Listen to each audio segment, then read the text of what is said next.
30 Minutos está de volta. Um ano e meio depois de entrar em vigor, a Lei Seca produziu resultados efetivos no Rio de Janeiro, onde a fiscalização é constante. Em 2009, o número de mortos e feridos no trânsito da capital fluminense caiu quase 30%. Foram 3.700 vítimas a menos. Mas aqui em Teresópolis, onde quase não acontecem operações como essa, a iniciativa para reduzir o número de mortes no trânsito veio de 2 empresários da cidade. Juntos, eles lançaram, praticamente sem qualquer apoio, a campanha Salva Vidas no Trânsito.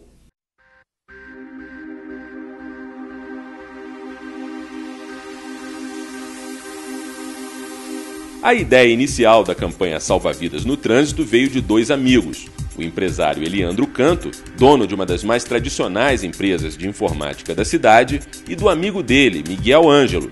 Juntos, eles reuniram o material, criaram uma cartilha em um site e passaram voluntariamente a dar palestras em escolas e empresas.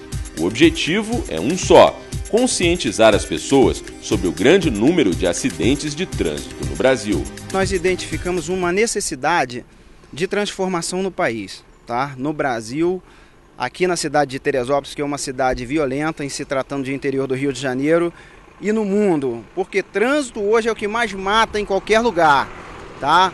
Especialistas acreditam que 80, 90 mil pessoas morrem por ano no Brasil. Segundo Miguel, com exceção de alguns poucos empresários, a receptividade quanto ao projeto foi pouca. Do ponto de vista de apoio, a gente teve pouquíssimo apoio. Inclusive, para nós arrecadarmos verba para poder publicar nossa cartilha, que seria distribuído gratuitamente, tá? Muitos acharam muito bonito, mas nem todos colaboraram. Tivemos, graças a Deus, pessoas que estão envolvidas com responsabilidade social, que sabem da sua parcela e que ajudaram a gente a desenvolver esse trabalho. Mas, infelizmente, as pessoas só entram em um determinado negócio, só acreditam depois que acontece um trauma na família. E trauma não escolhe pessoas, né? Chega de repente e atinge todo mundo. Apesar da falta de apoio, a campanha Salva Vidas no Trânsito tem tido um resultado muito bom, segundo seus organizadores. Tivemos vários retornos através de e-mails, de pessoas ligando para a gente, no contato com o público dia a dia, dizendo que a palestra foi fundamental para a mudança da qualidade de vida, pessoas que modificaram o comportamento humano. De acordo com Miguel, o mais perigoso no trânsito de Teresópolis parece ser a falta de educação e também de uma legislação punitiva. Você, quando dirige preventivamente, você está fazendo a tua parte, mas a maioria, 90, 95% não atuam como você, com responsabilidade, tá? É fechada de um lado, é buzina desnecessária, tá? É parada de emergência sem sinalizar, tá? É de repente uma fechada que o camarada sai te xingando. Isso tudo influencia no estresse diário. Pior do que a imprudência é a direção criminosa. Gente que intencionalmente assume o risco de causar acidentes em troca de alguns segundos de adrenalina. Eu tenho um conhecido que está na UTI, porque, segundo relatos, saiu de casa lá no bairro de Independente, bateu numa moto que aparentemente estava batendo pega com outros. No domingo retrasado, eu estava 20 para as 4, lá no centro da cidade, próximo ao fórum, e o que aconteceu? 2 camaradas praticando racho, num sol tremendo. Onde é que nós vamos parar?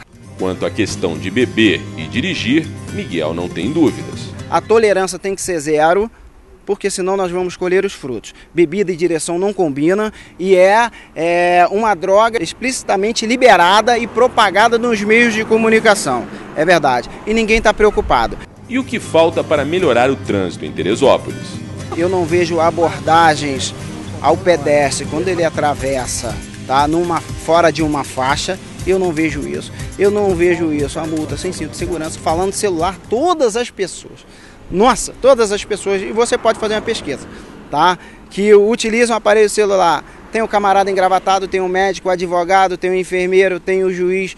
Então é uma questão de cultura e comportamento. Eu sou a favor, novamente, da implementação de radares eletrônicos na cidade. Por quê? Sem radar, tá? Sem punição, sem fiscalização, que é o fato primordial para corrigir a educação, Uma coisa não funciona sem a outra, tá? Educação, fiscalização e punição. Fiscalização, punição, educação. A falta desses elementos pode ser a maior explicação para o grande número de acidentes nas principais estradas de ligação de Teresópolis com outros municípios. Uma das rodovias que mais preocupa os especialistas é a RJ-130, estrada que liga Teresópolis a Nova Friburgo. O problema da RJ-130 é que ela está dentro de área urbana. E como ela está em área urbana, ela deveria receber um tratamento especial para uma via dentro de área urbana. Apesar dela ser uma rodovia, ela deveria ter uma sinalização toda diferenciada, além de uma velocidade toda diferenciada. E não, o tratamento que ela recebe hoje é um tratamento de uma rodovia comum. Eu fiz uma representação e está no Ministério Público para ser apurado, tá? De número 99/2011, que trata justamente dessa parte de omissão do Estado, em não ter iluminação decente.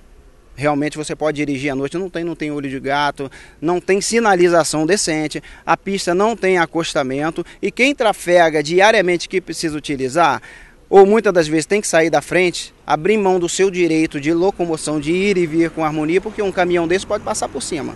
Outra estrada ainda mais importante para Teresópolis é a BR-116, que faz a ligação com o Rio de Janeiro. Nossa equipe acompanhou com exclusividade o trabalho das equipes que atuam no socorro às vítimas de acidente. A CRT, concessionária que administra a estrada, mantém em regime de plantão 24 horas uma UTI móvel, uma ambulância e 2 carros resgate. Nessas unidades móveis, uma equipe formada por médico, enfermeiros e especialistas em resgate presta o atendimento nos casos de acidente ou emergência médica que acontecem ao longo dos mais de 142 quilômetros da estrada. Desde o início da concessão até dezembro de 2011, já haviam sido prestados 210 mil atendimentos, incluindo carros com problemas mecânicos. Mesmo com toda essa infraestrutura para atendimento, a CRT registrou no ano passado 46 mortes por causa de acidentes de trânsito. A gente tem 3 campeões, né? Um é colisão traseira, choque com objeto fixo e saída de pista. O que pode provocar o maior número de vítimas, eu acho que é a questão do excesso de velocidade, né? Na questão dos acidentes, eu acredito que o choque com objeto fixo e a saída de pista sejam os mais perigosos. Agora, se você envolver, no caso de uma colisão traseira, por exemplo, um veículo pesado com um veículo de passeio, aí com certeza os danos aos ocupantes dos veículos será grande também, né? Atualmente, segundo a CRT, 5 viaturas monitoram a rodovia em todo o trecho de concessão para ajuda aos usuários e informação ao Centro de Controle sobre acidentes, incidentes ou irregularidades detectados. 3 guinchos leves, 2 guinchos pesados e um guincho super pesado são mantidos na rodovia para reboque de veículos até locais seguros em caso de pane mecânica ou acidente. A principal questão é o desrespeito às normas de trânsito. Dentro desse foco do desrespeito às normas de trânsito, o principal problema é o excesso de velocidade, né? Então você juntando o excesso de velocidade, as ultrapassagens que ocorrem nos locais que não são adequados, a falta de cuidado do usuário quando ele vê que tem um trecho de travessia que está devidamente sinalizado, ele não respeitar, e muitas vezes também a questão do próprio pedestre que tem a passarela, mas ele prefere contornar a passarela para não atravessar de uma forma segura, né? Um dado interessante, baseado na observação das equipes de socorro, diz respeito à questão da ingestão de bebida alcoólica, não dos motoristas, mas dos pedestres que atravessam a rodovia. A concessionária ela não tem um instrumento legal para fazer essa medição, mas a nossa equipe que presta o socorro médico, ela dá um dado para a gente, que é um dado informal, que metade dos atropelamentos a vítima tem cheiro, né? Tem aquela percepção de que a pessoa está alcoolizada. Agora, nós não temos uma maneira de aferir isso legalmente, né? Quanto ao trecho com mais acidentes, a CRT não tem dúvidas. O trecho em que nós temos um fluxo maior de veículos é o trecho da Baixada Fluminense, que vai do entroncamento com a rodovia Rio-Petrópolis até a subida da Serra, que é do 144,5 até o 104. Então esse trecho, como é o trecho que tem maior fluxo de veículos, é o trecho que apresenta também o maior número de acidentes. Segundo Pedro Lancastre, a CRT vem fazendo inúmeras ações para diminuir o número de acidentes na rodovia. A CRT, ao longo dos anos, ela tem normatizado os retornos e os acessos à rodovia. Ela também construiu 15 quilômetros de ruas laterais. Ela também mudou a configuração de algumas curvas que eram curvas que levavam ao carro perder o controle, né? O motorista perdeu o controle.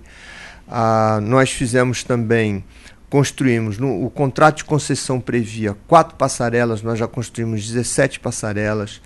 Nós também dotamos o pavimento de um micro-revestimento que faz com que haja mais aderência nos trechos em que a gente percebe que há, vamos dizer assim, a possibilidade de haver algum tipo de controle, perda de controle do veículo.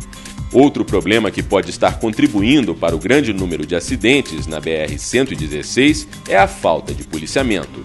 Existe um empenho muito grande da 4ª Delegacia, né, que é a 4ª Delegacia da Polícia Rodoviária Federal, é a responsável pelo nosso trecho. Existe um empenho muito grande da equipe que está na 4ª Delegacia no sentido de atender as demandas da concessionária. E há um empenho também da própria diretoria da PRF. Agora, é de conhecimento público, e esse não é um problema da Rio-Teresópolis ou não é um problema do Rio de Janeiro, é que existe uma deficiência de pessoas e equipamentos. Né? A Polícia Rodoviária Federal deveria ter um efetivo maior e estar mais bem aparelhada.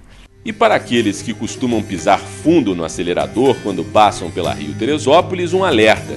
Em breve, a estrada vai ganhar pardais para fotografar e multar os motoristas que ultrapassarem os limites de velocidade em trechos da rodovia que foram identificados como mais perigosos numa pesquisa que acaba de ser concluída. Esse projeto teve inicialmente um estudo da identificação dos pontos geradores de acidente e índice de velocidade e uma série de avaliações. Esse projeto identificou 14 pontos para instalação de pardais e agora esse projeto está em fase final, aprovado pela NTT. A gente deve começar a implantação dos pardais, que não são pardais da concessionária. A arrecadação das multas não tem a ver com a concessionária, mas nós entendemos que a implantação dos pardais vai fazer com que haja um maior respeito aos limites de velocidade e com isso provavelmente a gente vai ter um resultado, como resultado a redução no número de acidentes na rodovia.